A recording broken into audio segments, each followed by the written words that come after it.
자, 우리 주님의 옷자락을 붙잡고라는 제목으로 우리 하나님 말씀 선포하도록 하겠습니다. 세상의 모든 그 책들은 변화에 대한 이야기를 합니다. 물론 기독교에서도 변화에 대한 이야기를 하긴 합니다만, 자연 만물은 다 변하는 거라고 얘기를 하죠. 모든 우리 물질 세계는 변하는 겁니다. 그런데 신앙의 세계는 이 변하는 모든 것 중에서 변하지 않아야 하는 한 가지를 찾는 거거든요. 그게 뭐냐면 하나님이죠. 그러니까 이 세상의 모든 만물은 다 변하지만 변하지 아니하는 딱 한 가지, 하나님이거든요. 그러니까 이 진리라는 거죠. 그래서 신자는 그 진리를 마음에 품고 사는 사람입니다. 그러니까 진리를 마음에 품고 산다는 얘기는 뭐냐면 변화될 수밖에 없는 존재가 변화되지 않은 영원한 진리를 만나서 그 시간에 딱 멈춰버린 거예요. 우리도 변하지 않은 세계 속에서 살게 되는 거가 됩니다. 인간은 변심하는 자고, 인간은 쉽게 그 자기의 그 욕망에 따라서 마음을 줬다 뺐다 하는 사람인데, 진리가 마음에 들어오므로 그 욕망의 흔들림 없이 진리 가운데 고정이 돼 버렸다는, 이게 신앙인 거거든요. 얼마 전에 제가 며칠 전에 설교를 할 때 의리에 대해서 말씀을 드린 적이 있습니다. 그래서 신자는 의리를 지키는 자라고 말씀을 드렸어요. 신앙은 사실은 의리를 지키는 거예요. 하나님과의 관계, 의리라는 것은 바른 관계란 뜻이거든요. 그러니까 하나님과 인간 사이의 바른 관계, 인간과 인간 사이 바른 관계, 이거를 깨지 않는 거예요. 그 의리의 반대는 뭡니까? 배신이죠. 자, 그럼 배신은 하나님으로부터 나왔을까요? 사탄으로부터 나왔을까요? 네, 그러니까 어떠한 그러니까 바른 관계를 말하는 겁니다. 조폭들이 말하는 배신을 말하는 게 아니고, 예를 들어서 누군가 누구를 죽여라고 했는데 내가 가서 죽이는 게 좋은 거예요? 안 죽이는 게 좋은 거예요? 안 죽이는 게 좋은 거지. 근데 네가 내 말대로 안 했다고 배신해, 뭐 이런 배신의 얘기가 아닙니다. 그럼 뭐 얼마 전에 대통령이 했던 대로 뭐 배신하고 이런 정치판에서 배신 얘기를 하는 게 아니라 진리에서, 그러니까 하나님과의 바른 관계에서 벗어나는 뭐 이런 걸 말하는 거죠. 그건 누가 하는 거예요? 그러니까 배신은 하나님에서 나온 거예요? 사탄에서 나온 거예요? 당연히 사탄에서 나온 거예요. 그러니까 영원한 진리 안에 머물게 하지 않고 다시 욕망을 따라서 흔들리게 만드는 건 누가 하는 거예요? 사탄이 하는 거예요.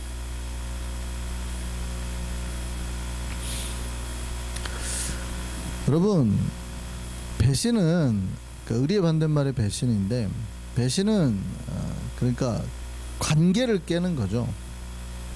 깊은 관계를 깨는 겁니다. 그러니까 믿었던 사람에게 받는 거니까 충격이 되는 거죠. 뭐 신뢰가 깊으면 깊을수록 그 충격은 더 커질 겁니다. 만약에 내가 누군가가 믿지 않았다 그러면 배신의 충격은 많지 않죠. 내가 저 그럴 줄 알았어 라고 만약에 말을 한다 그러면 그 충격은 많지 않아요. 내가 준 사랑이 엄청 클 때, 내가 준 베푼 은혜가 클 때, 내가 저 사람에서 내 목숨을 다 바쳤는데 저 사람은 오히려 나를 배신할 때, 이럴 때 이제 충격이 크는 거죠. 하나님이 우리에게 자기 아들을 주셨단 말이죠. 다 주셨어요. 그런데 우리가 배신을 했을 때, 이럴 때 하나님이 받는 충격이 큰 거죠. 그래서 배신이라는 거는 관계에서 나온 거기 때문에 서로가 서로에 대해서 신뢰를 할 때 나타나는 거예요. 그러니까 한쪽이, 만약에 한쪽은 관계가 있다고 생각했는데 저쪽에서는 관계가 아예 없었어요. 그때 발생하는 거는 배신이라고 하지 않고 뭐라 그래요? 사기라 그래요. 그러면 애초에 관계를 맺을 목적이 아니라 이용할 목적으로 나왔기 때문에 그런 거는 사기라 그러죠. 배신이라고 하지 않습니다. 배신은 그래도 한때나마 깊은 관계를 맺었다는 얘기예요.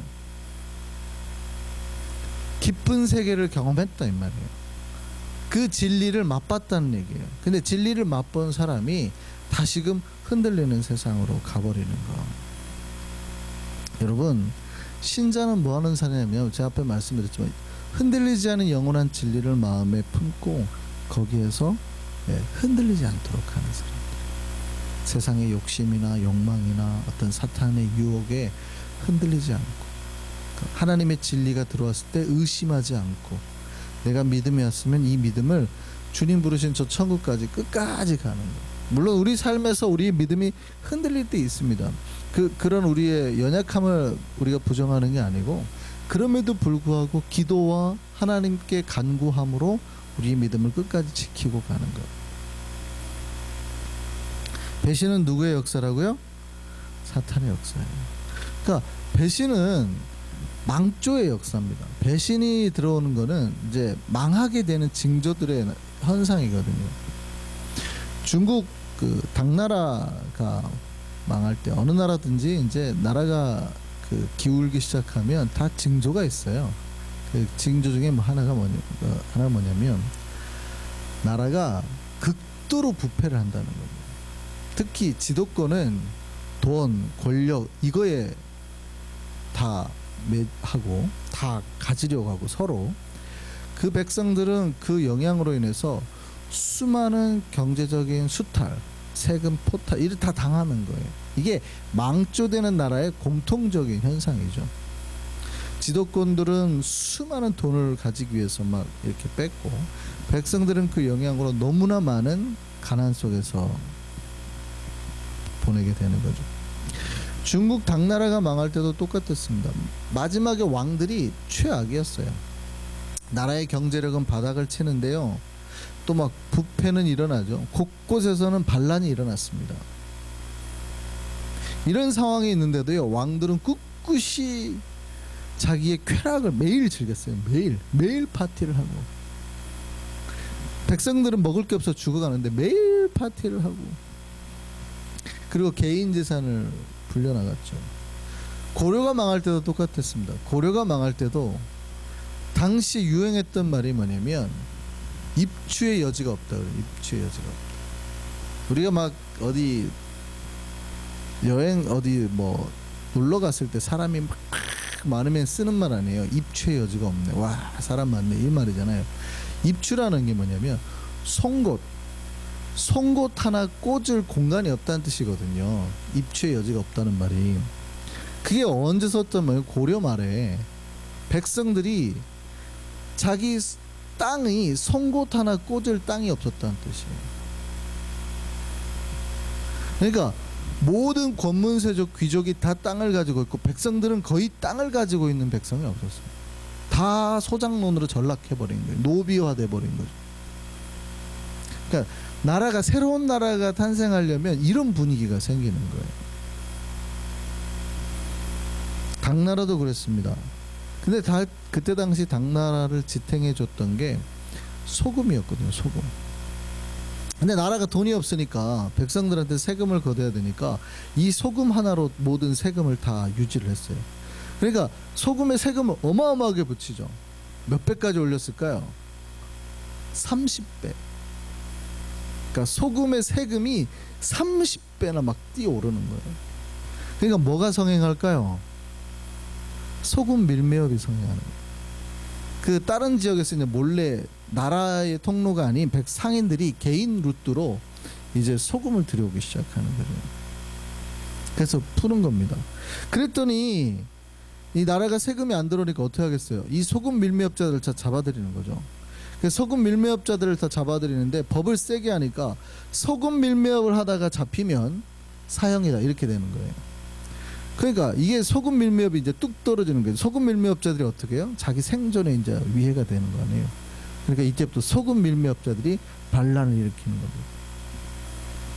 당시에 하남과 산동성 지역의 소금 밀매업 대장이었던 사람이 왕선지고, 그 사람 밑에 따르는 사람 중에 황소라는 사람이 있었어요. 이게 당나라를 넘어뜨린 그 유명한 황소의 난이 되는 거예요. 왕선지는 죽죠. 왕선지는 나중에 죽임을 당하는데, 그러니까 반란군이 누구를 중심으로 모이냐면 이 황소라는 사람, 소가 아닙니다. 황소 이름이에요. 그러니까 이 황소라는 사람을 중심으로 모이게 되는 거예요. 수십만 명이 모였습니다. 거의 60만 명. 근데 중국 군대가 이렇게 정부군이 둘러싸는데 피난하다가 안 되겠다 싶어가지고 장안으로 수도로 밀고 올라가는데 수도에 아무도 없는 거예요. 어라 이것 봐라. 여기 딱 들어갔는데 왕이 한 60만이 온다는 얘기를 듣고 이미 현재 수찬성 쪽으로 도망을 가버린 거예요. 그래가지고 딱 나라를 점령을 해버렸어요. 그런데 정부군이 내려와가지고 사실은 그 재밌는 현상이 장안을 차지하긴 했지만 정부군이 어떻게 했냐면 장안을 뺑 둘러싸버린 거예요. 그러니까 의외로 포위가 돼버린 꼴이 된 거죠. 이때 그 황소의 부하였던 사람 중에 주옥이라는 사람이 있었습니다.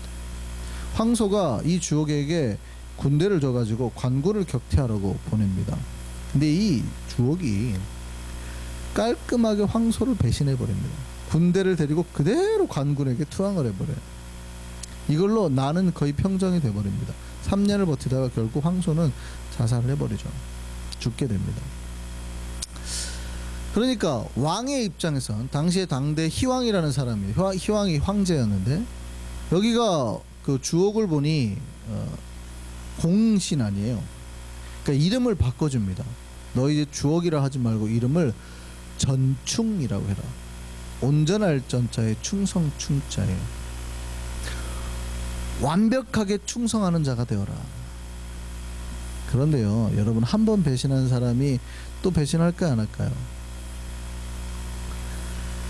이게 절도사가 되는데요. 이 사람이 나중에 그 왕으로 옹립이 됩니다. 황제고 왕. 근데 결국 얘가 황제를 쳐내고 물론 뭐 자기가 황제로부터 뭐 양위를 받습니다. 근데 결국에는 쳐낸 거죠. 그리고 자기가 황제가 돼버려요. 반란군이었던 사람이 황제가 됐습니다. 그리고 그걸로 당나라가 무너져 버려요. 그리고 후량이 세워집니다. 새로운 나라가 세워져요. 이 사람이 정치를 잘했을까요? 잘못했을까요? 똑같았어요. 똑같이 폭정을 일삼고 똑같이 못된 짓을 한 거예요. 그래가지고 5년 만에 자기 아들 주유구에 의해서 죽게 됩니다. 그리고 주유구가 황제가 되죠. 그런데요, 이 주유구도 잘했을까요? 아니죠. 1년 만에 자기 동생인 주우정한테 죽게 됩니다. 나중에 이존옥이라는 사람이 나와가지고 이 주우정마저 죽여줘요.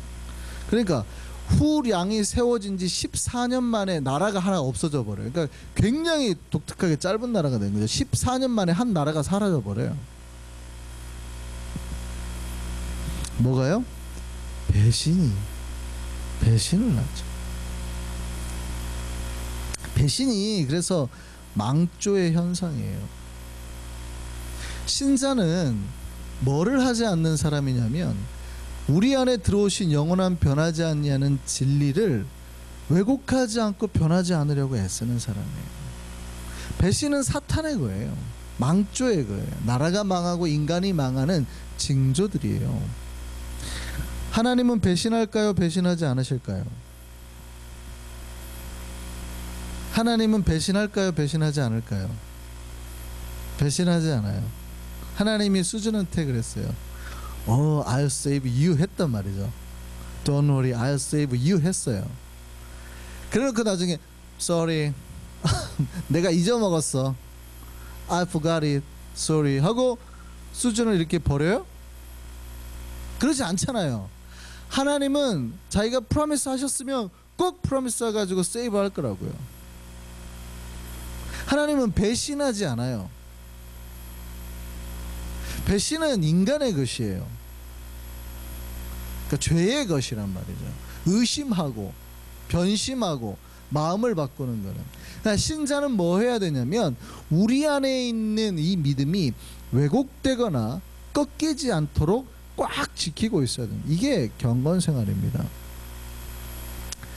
그런데 우리가 항상 그러면은 잘할 수 있느냐? 그렇지는 않죠. 보통 때는 잘하는데 인간의 믿음이 무너질 때가 있어요. 근데 이게 이제 신자의 지혜인데 우리가 항상 우리의 믿음이 꺾이지는 않아요. 언제냐면 거대한 바람이 불 때, 환란의 날이 오면 믿음이 꺾여요. 그러니까 그 지혜로운 신자는 평상시에 그거를 내가 배신하고 싶어서 배신하는 게 아니니까 거대한 뭔가가 오면 배신하니까 그런 것에도 내가 꺾이지 않기 위해서 지켜야 된다는 거예요. 여러분, 제가 말씀드렸잖아요. 우리가 누가 야 100불 줄게 이번 주 교회 가지 마라. 그럼 여러분 그 말 듣겠습니까? 웃기지도 않죠. 아이고 나 야 내가 100불에 무슨, 물론 100불에 흔들릴 수 있어요. 새 가족들은. 우리는 절대 흔들리지 않죠. 근데 누가 10,000불을 준다고 해봐요. 누가 야 10,000불 줄게 이번 주에 교회 가지 마라. 여러분 흔들릴까요? 안 흔들릴까요?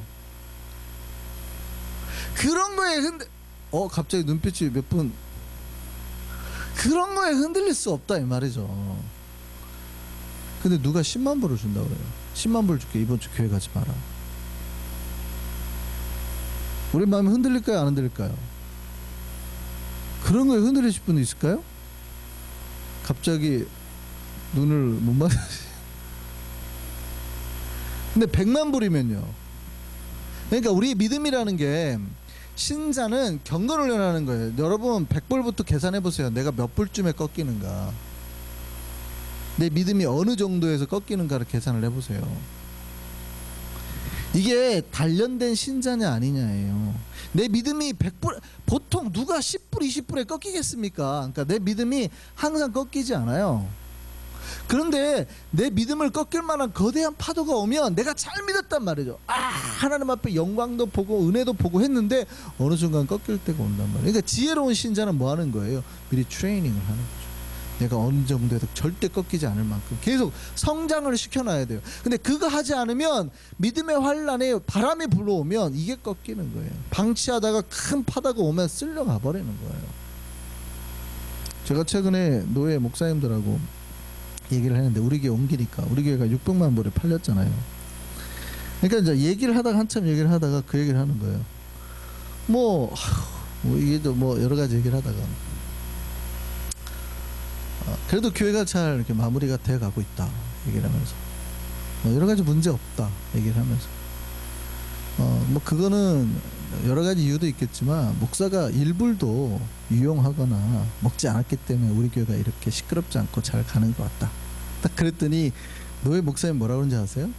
갑자기 저를 약간 이상한 눈빛으로 쳐다보면서 진짜로? 그러더라고요.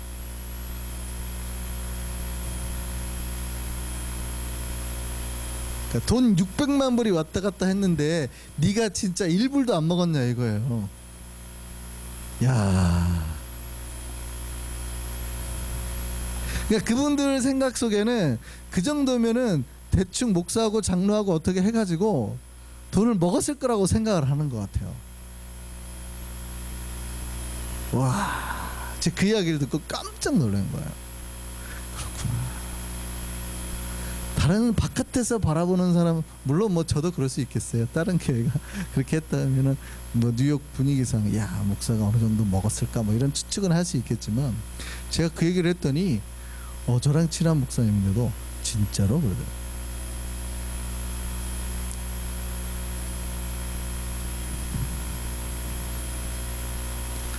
신자는 여러분이 얼마쯤에 흔들릴까요? 얼마쯤에 우리의 믿음이. 만약에 누가 100만 불을 준다, 교회 나가지 말자, 나오실래요? 아니면 안 나오실래요? 이럴 때는 돈이 없으니까 빨리빨리 대답하세요. 누가 100만 불 줄 일 없으니까. 이런 거에 시험 들지 마시고 빨리빨리 대답하세요. 나오는 거예요. 그거에 흔들리면 나중에 하나님이 여러분에게 1,000만 불 줄 수 있어요? 못 주는 거예요. 그러니까 생명을 구원받고 천하를 구원해야 될 사람들이 그런 거에 흔들린단 말이죠. 신자는 우리 안에 주신 하나님의 진리가 무너지지 않도록 하는 사람이에요. 내가 주님을 따르겠다고 하면 끝까지 따라야 돼요. 내가 주를 믿겠다면 의심하지 말고 가야 돼요. 우리를 무너뜨리는 큰 어떤 환란이 와도 넘어지지 않도록. 오늘 본문에 예수께서 혼자 산에서 기도하시는 장면이 나오죠. 제자들에게는 배를 타고 먼저 건너편으로 가라고 합니다. 대략 새벽녘 3시에서 6시 사이입니다. 밤 사경이라는 얘기는. 근데 갈릴리 바다에 큰 바람이 불었죠. 제자들이 대부분 어부인데 이들이 배 타고 가다가 이제 불안해할 정도예요. 큰일 났다, 난리 났다, 뭐 이럴 정도예요. 그런데 더 놀라운 일이 일어난 거예요. 그 막 파도 치고 하는데 저쪽에서 물 위로 사람 같은 게 걸어오는 거 아니에요. 제자들이 어떻게 해요? 으아, 귀신이다 이런 거예요.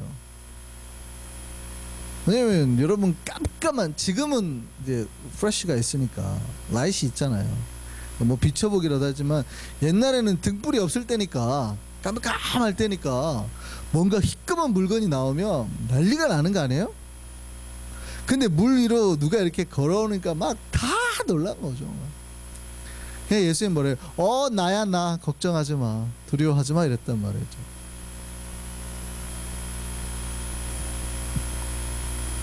이때 베드로가 그런 말을 합니다. 자기 믿음을 자랑하고 싶어서였는지 아니면 주님을 따르고 싶어서였는지 베드로가 이런 말입니다.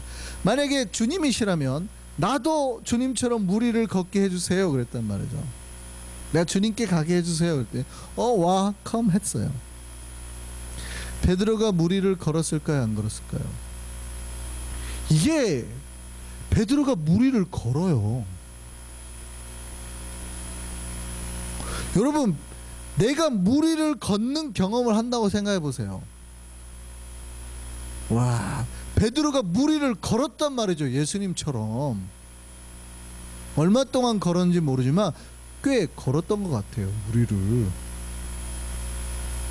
그러니까 이때 베드로의 믿음은 어마어마한 거죠. 이게 우리의 믿음이에요. 하나님의 진리를 경험한 자는 놀라운 세계를 경험하게 된다는, 물 위를 걸었다니까요.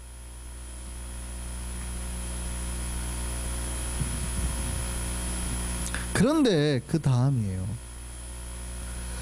큰 파도가 오니까 갑자기 베드로의 마음에 뭐가요? 의심이. 내가 물 위를 걸을 수 있는 존재가 맞아? 지금 내가 이게 뭐 하는 짓이지? 인간이 물 위를 걷고 있어. 내가 아직은 정신이 없어. 내가 인간이 인간. 내가 물 위를 걷고 있네 라는 의심이 확 드는 거죠. 그 순간 어떻게 했대요? 물에 빠졌다.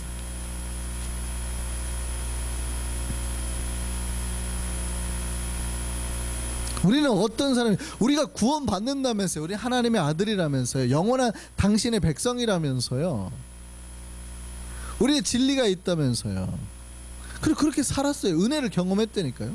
그 하나님을 만나고 하나님 앞에서 놀라운 일들을 경험을 했단 말이에요. 그러니까 경험 안 한 사람이 한 거는 있는 척하는 건 사기지만 우리는 경험을 했는데 의심한단 말이에요. 순간적인 믿음의 배신이 베드로 안에 일어나는 거예요.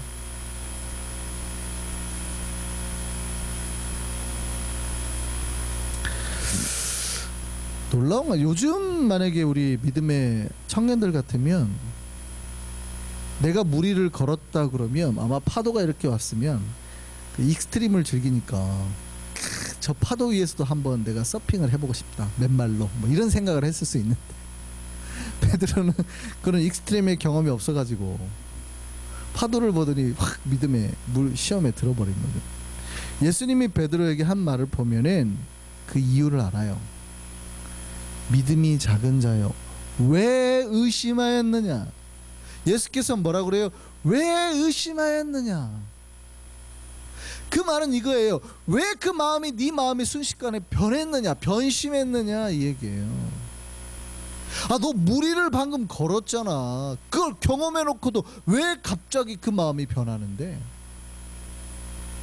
베드로의 믿음은 물 위를 걸을 만큼 대단한 믿음이었어요. 천만불 정도에는 흔들리지도 않을 정도인 거죠. 그런데 그 믿음을 넘어설 만큼 큰 파도가 오니까 어떻게 해요? 베드로도 쓰러지더라고요. 우리가 100불 200불에 쓰러지지는 않겠죠. 근데 어느 순간 우리의 믿음을 넘어뜨릴 만큼의 파도가 올 수 있어요. 그러면 지혜로운 신자는 뭐 하는 거예요? 그거 지켜내는 거예요. 내 믿음을 키워놔야 되는 거예요. 신자는 내 믿음 변심하지 않기 위해서 노력하는 자예요. 사탄은 뭐 하게 할까요? 불신자에게는 사탄이 쓰는 전략이 아예 예수를 믿지 못하게 하는 거겠지만, 신자에게는 그 믿음 관리 못하게 하는 거예요. 믿음 성장하지 못하게 하는 게 사탄이 쓰는 전략. 그리고 그 믿음을 방치하게 만드는 거죠. 사탄이요, 당장 여러분을 넘어뜨릴 것 같아요? 아, 이거 새벽기도 나오고 냅둡니다. 당장은 냅둬요. 그 믿음을 누군가가 제대로 관리하고 못하고 있는 것 같으면 냅두죠. 사탄은 알거든요. 뭐예요? 저 믿음을 넘어설 만큼 큰 파도만 보내면 끝이에요.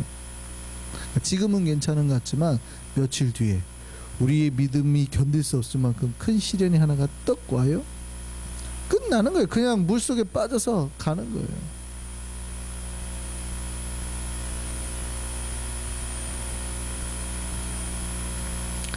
그래서 사탄이 쓰는 건 뭐냐면, 지금 우리의 믿음을 계속 조금씩 갉아먹는 거죠. 새벽 기도에 나오려고 하는데, 아, 피곤해. 뭐 하려고 하는데, 스큐티 하려고 그러는데 내일 하지 뭐. 그 믿음을 조금씩 갉아먹어요. 이렇게 살살살살살. 우리 믿음을 한 번에 치려고 하지 않아요. 조금씩 갉아놓으면 언젠가 우리 믿음을 넘어설 만큼 파도가 오면 탁 하면 우리 믿음이 똑 부러지는, 물속에 꼭 쓸려가는. 여러분 혹시 그거 해보셨어요? 옛날에 모래밭에서 이렇게 해놓고 깃발 세워놓고 나무 막대기 하나 스틱 세워놓고 이거 가져가기. 지금 마지막에 그 넘어뜨린 사람이 지는 거 아니에요? 그러니까 그 사람들이 어떻게, 아이들이 처음에는 많이 가져가다가 조금씩 가져가잖아요. 그러니까 갉아먹는 거예요. 갉아먹는 거. 그러다가 나중에 때가 되면 탁 넘어져. 오늘 본문에 또 이런 사건도 있습니다. 예수께서 제자들과 그 건너편으로 건너가셨어요. 그러니까 갈릴리 호수 건너편으로 건너가셨어요. 수많은 병자가 예수를 찾았다 그러거든요. 그때 예수의 옷자락이라도 만진 사람은 모두 나음을 입었대요. 옷을 만진 사람이요. 그러니까 놀라운 경험을 한 거예요. 믿음의 경험, 기적의 경험, 은혜의 경험을 한 거예요. 그런데 이들이 나중에 예수께서 십자가에 못 박힐 때, 자기가 예수가 입었던 옷이 벗겨졌을 때, 군인들이 그 옷을 다 찢어서 가져갈 때, 자기들이 경험한 그 놀라운 기적의 현장이 찢어짐을 봤을 때 그들이 어떻게 반응을 했습니까? 예수가 십자가에 못 박힐 때 안 돼요 그랬습니까? 정반대의 소리를 냈죠. 예수를 십자가에 못 박으라 그랬습니다. 군중들이 오히려 예수께 치유와 은혜와 능력을 받던 사람들이 오히려 예수를 못 박으라고 소리를 쳤다 이 말이죠. 과거에 은혜를 경험하고 믿음을 경험하고 예수님과 좋은 관계를 맺었던 사람들이 오히려 예수가 십자가에 못 박힐 때는 죽이라 그랬던 거예요. 여러분, 사람들은 특히 이제 안타깝게도 기적을 따라다녔던 사람들 중에 더 많은 배신이 일어나요. 베드로도 그랬고, 베드로가 기적을 따라서 그 기적을 경험한 다음에 배신을 하죠. 믿음이. 무리들도 마찬가지입니다. 기적을 경험하고 치유를 받았는데도 배신을 하죠. 그래서 놀랍게도 기도원이나 이런 데 가가지고 많은 그 병 들어가지고 하잖아요. 그럼 불신자들 데려다가 진짜 치료되는 사건들이 있거든요.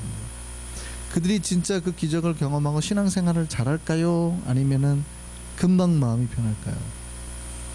치유가 되면 처음에는 하나님의 은혜로 됐다고 해요. 근데 그들이 교회 안 다녀본 사람들이 교회 와가지고 신앙생활하고 말씀 듣고 하는 게 익숙해요? 안 익숙해요? 안 익숙해요. 내가 치유된 거하고 교회 다니는 거하고는 별개 문제죠. 그러니까 치유는 이미 돼버렸고, 안 됐으면요 어떻게 매달리겠지만 이미 돼버렸고, 그 다음부터 신앙생활 잘하려고 하니 되겠어요? 안 되는 거죠. 그러니까 뭐라고 생각을 하냐면, 아이 내가 뭐 하나님 치료했겠어, 그냥 우연히 된 거지, 아니 우리 어머님 정성으로 된 거지 라고 생각을 바꿔요. 분명히 하나님 앞에 기도원에서 병원에서는 안 된다고 했는데 치료를 받아놓고도. 그러니까 놀랍게도 기적을 경험하고 변심하는 사례가 꽤 많습니다. 베드로가 그랬다니까요. 기적을 경험하고 그 자리에서 의심해버려요. 예수님의 옷자락을 만졌던 사람들이 다 예수님 못 박힐 때는 없어요. 오히려 예수를 죽이라 라고 말을 한단 말이에요. 그 사람들이 다 명절 때 예루살렘으로 몰렸거든요. 의무사항으로 다 제사를 지내러 갔단 말이죠. 그들이 예수를 봤을까요, 안 봤을까요? 봤죠. 근데 그들이 안 된다고 한 거예요? 아니요, 그런 사람 없어요.